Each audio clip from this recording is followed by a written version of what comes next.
Good morning, everyone. In today's lecture, we will talk about the Wolff rearrangement.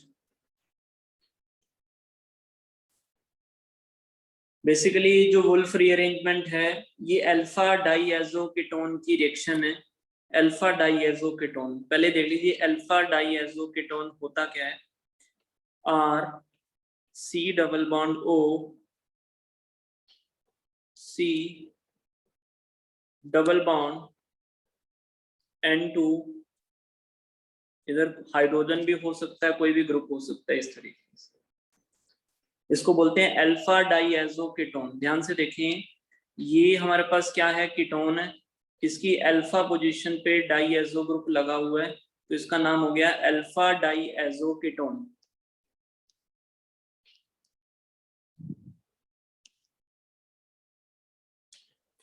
एक line लिखिए आप पहले इसमें, उसके बाद इसको डिटेल से डिस्कस करेंगे। लिखिए, in this reaction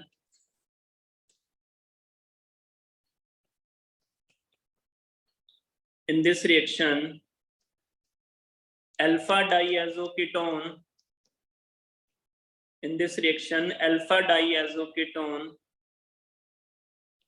on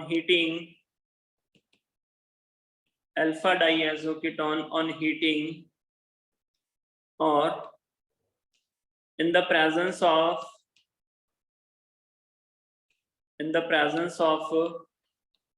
sunlight photons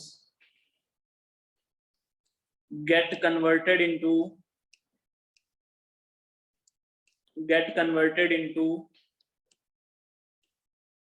ketene with the loss of nitrogen। जो वुल्फ रीअरेंजमेंट है, जो ओवरऑल रिएक्शन है, उसके दो पार्ट हैं।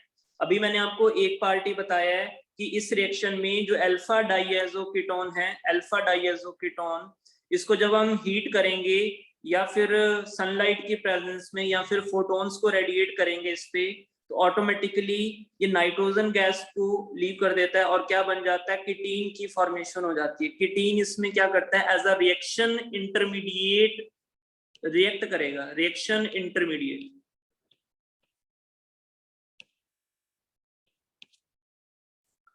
ठीक है, तो ये पहला पार्ट है इस रिएक्शन का। हमें देखना है कि ये वाला जो पार्ट है किस तरीके से प्रोसीड होगा, क्या क्या स्टेप्स होंगे इसमें, इसके मैकेनिज्म में। तो इसका जो फर्स्ट पार्ट है, इसकी पहले रिएक्शन देखें। रिएक्शन में क्या है, R C double bond O C double bond N2। यहाँ पे मान लेते हैं कोई अल्काइल ग्रुप है, सेम भी हो सकता है और डिफरेंट भी हो सकता है। जब इसको हम हीट करेंगे या फिर HNU की प्रेजेंस में फाइनल जो प्रोडक्ट बनेगा वो क्या बनेगा, देख लीजिए, R dash C double bond O। क्या बोलते हैं इसको, कीटीन बोला जाता है। क्या बोला जाता है इसको, कीटीन। इसका मैकेनिज्म देखिए। अब ये रिएक्शन तो कंप्लीट हो गई है, रिएक्शन मैकेनिज्म देखते हैं अभी, रिएक्शन कैसे कैसे प्रोसीड होगी।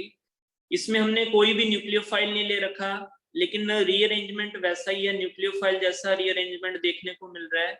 जैसे ही हम हीट करेंगे, R C double bond O C double bond N2 R dash, heat करने पे नाइट्रोजन गैस क्या हो जाएगी, इवॉल्व हो जाएगी। और यहाँ पे ये जो कार्बन है, इस कार्बन पे कार्बिन की फॉर्मेशन होगी और क्या बनेगा, R C double bond O C dot, और यहाँ पे क्या बन जाएगा, आर डैश। यहाँ पे ये बन गया कार्बिन। अब क्या होगा, कार्बिन का रीअरेंजमेंट होगा एक तरीके से। कार्बिन जो बन गया, अब इसमें रीअरेंजमेंट होगा। ये जो कार्बन है, इसके जो इलेक्ट्रॉन है, इस कार्बन को दे देगा अपने इलेक्ट्रॉन, और यहाँ से जो R ग्रुप है वो माइग्रेट होकर के इस कार्बन पे आ जाएगा। तो देखिए क्या बनेगा, R dash double bond C double bond O। इस तरह से हमारे पास कीटीन की फॉर्मेशन होती है। दो मैकेनिज्म अवेलेबल है। अगर आप कोई भी बुक रेफर करते हो अच्छे ऑथर की, IL फिनार देखते हो, कोलाब्रुस देखते हो या एलजी वार्डे देखते हो, तो सभी में आपको दो मैकेनिज्म मिलेंगे वुल्फ रीअरेंजमेंट की। ठीक है, पहला मैकेनिज्म तो ये है कि कार्बिन बना, नाइट्रोजन गैस इवॉल्व करी, जैसे हीट किया आपने, देख लीजिए मैं हाईलाइट कर देता हूँ, अल्फा डाइएज़ो कीटोन था, जैसे ही आपने हीट किया या फिर HNO की प्रेजेंस में नाइट्रोजन गैस निकल जाएगी। जब दो बॉन्ड ब्रेक होंगे तो कार्बन के ऊपर क्या बन गया, यहाँ पे कार्बिन बन गया। यहाँ पे कार्बिन के बाद अब इसका रीअरेंजमेंट होगा, ये दोनों इलेक्ट्रॉन इसके साथ शेयर हो जाएंगे, ये वाला जो अल्काइल ग्रुप है यहाँ से माइग्रेट होकर के इस कार्बन पे आ जाएगा और फाइनली कीटीन बन जाएगा। ये जो मैकेनिज्म हमने यहाँ पे किया है, इसका एक और तरीका है, एक और मेथड है जिससे हम कीटीन की फॉर्मेशन कर सकते हैं। ध्यान से देखना भाई, दो मैकेनिज्म मैंने बताया ना, इसके दो मैकेनिज्म प्रपोज किए गए हैं। पहला मैकेनिज्म मैंने आपको बता दिया, दूसरा मैकेनिज्म देखिए क्या होगा, R C double bond O C R dash. यहाँ पे जो हमने N2 लगा रखा है, अब इस N2 को ओपन कर लेते हैं तो क्या बनेगा, डबल बॉन्ड N, इस नाइट्रोजन पे नेगेटिव और यहाँ पे चार्ज कैसा बनेगा, पॉजिटिव। इसमें रेजोनेटिंग स्ट्रक्चर अगर हम बनाएंगे, इलेक्ट्रॉन इसको देगा और यहाँ पे चार्ज कैसा आएगा, नेगेटिव। तो क्या बनेगा, देखिए R C double bond O, यहाँ पे चार्ज कैसा आ गया, नेगेटिव, यहाँ पे R डैश जुड़ा हुआ है, single bond N triple bond क्या आ गया, N, नाइट्रोजन पे चार्ज कैसा है, पॉजिटिव। अब इसमें रीअरेंजमेंट होगा और नाइट्रोजन गैस बाहर चली जाएगी। कार्बन के ऊपर नेगेटिव है, ये जो कार्बन के ऊपर नेगेटिव है, ये इलेक्ट्रॉन इस C डबल बॉन्ड O वाले कार्बन को देगा, यहाँ से R ग्रुप माइग्रेट होकर के इस कार्बन पे आ जाएगा और नाइट्रोजन गैस यहाँ पे निकल जाएगी। डायरेक्ट हमें क्या मिल जाएगा, कीटीन की फॉर्मेशन हो जाएगी, R C R dash double bond C double bond O। ठीक है ना। हकीकत तो ये है कि जो वोल्फ रीअरेंजमेंट है उसका जो मैकेनिज्म है अभी भी फिक्स नहीं है कि भाई ऊपर वाला मैकेनिज्म होगा नीचे वाला होगा। जनरली अगर हम सनलाइट की प्रेजेंस में करवा रहे हैं रिएक्शन तो कार्बिन बन के कीटीन की फॉर्मेशन हो जाती है। कोई आपको बोलेगा कि रिएक्शन इंटरमीडिएट क्या बनता है तो आप उसको कीटीन बोलेंगे। ठीक है, जो सेकंड मैकेनिज्म है वो भी ऑब्जर्व किया जाता है लेकिन फिक्स नहीं है कि भाई कब होगा कब नहीं होगा, हीट की प्रेजेंस में होगा या सनलाइट की प्रेजेंस में होगा। ये जो लाइन है ये साक्षात गिवन है बुक्स में जो मैं आपको बोल रहा हूँ। तो दूसरा मैकेनिज्म हाईलाइट कर देता हूँ, ये हमारे पास अल्फा डाइएज़ो कीटोन था, रेजोनेंस हुआ, रेजोनेंस होने के बाद कार्बन पे चार्ज कैसा आया, यहाँ पे इस कार्बन पे नेगेटिव चार्ज आया और यहाँ पे किसकी फॉर्मेशन होगी, N2 की फॉर्मेशन होगी। N2 एक अच्छा लीविंग ग्रुप है। अब यहाँ पे रीअरेंजमेंट होगा, कार्बन के ऊपर जो नेगेटिव चार्ज है वो कार्बन इसको इलेक्ट्रॉन डोनेट करेगा, यहाँ से R ग्रुप इधर माइग्रेट करेगा और लीविंग ग्रुप साथ के साथ लीव कर जाएगा। इन दोनों मैकेनिज्म में डिफरेंस यही है कि ऊपर तो कार्बन बन के रिएक्शन हो रही है, यहाँ पे डायरेक्ट नाइट्रोजन इवॉल्व होकर के कीटीन की फॉर्मेशन हो गई है। जितना अभी तक बताया ये फर्स्ट पार्ट ही है वोल्फ रीअरेंजमेंट का। अब इसका सेकंड पार्ट देखिए, होपफुली फर्स्ट पार्ट तो समझ में आ गया होगा। इसमें हमने कोई भी न्यूक्लियोफाइल का यूज नहीं किया। In the absence of nucleophile ये रिएक्शन हो रही है अल्फा डाइएज़ो कीटोन की। सेकंड पार्ट देखिए वोल्फ रीअरेंजमेंट का। सेकंड पार्ट में क्या होगा, सेकंड पार्ट में जो कीटीन बन गया, कीटीन की कई सारी रिएक्शंस हमें देखने को मिलेंगी। हम कीटीन बना लेते हैं R C R dash double bond C double bond O। ठीक है, इसकी रिएक्शन एक बार हम करवा रहे हैं वाटर के साथ। वाटर के साथ जब हम रिएक्शन करवाएंगे, ऑक्सीजन के पास क्या है, लोन पेयर है। ऑक्सीजन अपना लोन पेयर से अटैक कहाँ करेगा, इस कार्बन से करेगा। ठीक है, ये वाला बॉन्ड ओपन हो जाएगा, फिर से ये वाला बॉन्ड क्लोज होगा, नेगेटिव चार्ज इस कार्बन पे आएगा। इस कार्बन पे जब नेगेटिव आएगा वो हाइड्रोजन को ट्रैप कर लेगा। फाइनली कीटीन की रिएक्शन जब हम वाटर के साथ करवाएंगे तो जो फाइनल प्रोडक्ट बनेगा वो देख लीजिए क्या बनेगा, R C R dash CH C double bond O OH। Carboxylic acid की फॉर्मेशन होगी है, देखिए कार्बोक्सिलिक एसिड बन जाएगा।